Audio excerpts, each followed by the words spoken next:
Jamhuri ya Muungano wa Tanzania. Ndugu wafanyakazi, dunia imepata mtikisiko wa kiuchumi kutokana na kubadilika kwa mwelekeo wa kisiasa za kanda ambao pia umeleta mabadiliko kwenye sera za kifedha. Mtikisiko huo umeleta kupungua kwa misaada ya maendeleo kutoka kwa wabia tuliowazoea.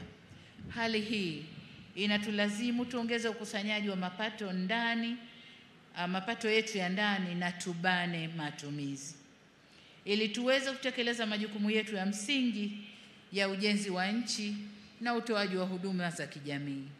Huu ni wakati ambao wafanyakazi, waajiri na serikali tunapaswa tushikamane katika vita hii ya kiuchumi ili tusiumbishe nchi yetu. Kwa mapenzi makubwa na kwa namna mlivyoiunga mkono serikali tulipowaomba mfunge mkanda na mkaamua kujituma na kufanya kazi kwa bidii na kufanya uchumi wetu ukue kwa 5.5% mwaka huu. Kwa kuwa mcheza kwao hutunzwa,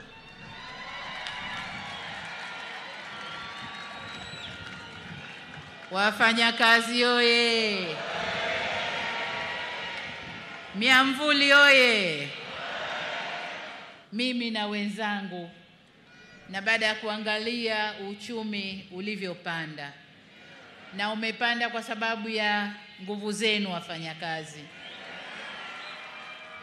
ninayo furaha ya kuwatangazia kwamba katika kuzidi kuleta usawa kwa wafanyakazi, mwaka huu serikali itaongeza kima cha chini cha mshahara kwa watumishi wa umma kwa 35.1%.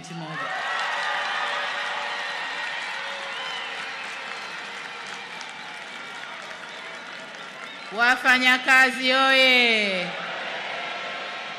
Mshikamano, solidarity.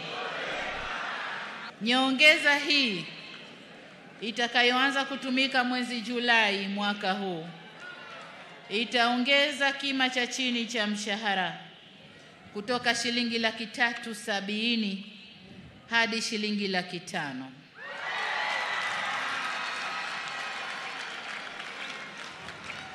Ngazi nyingine za mshahara nazo zitapanda kwa kiwango kizuri jinsi bajeti inavyoturuhusu. Lakini nataka niwaambie nyongeza nzuri ipo.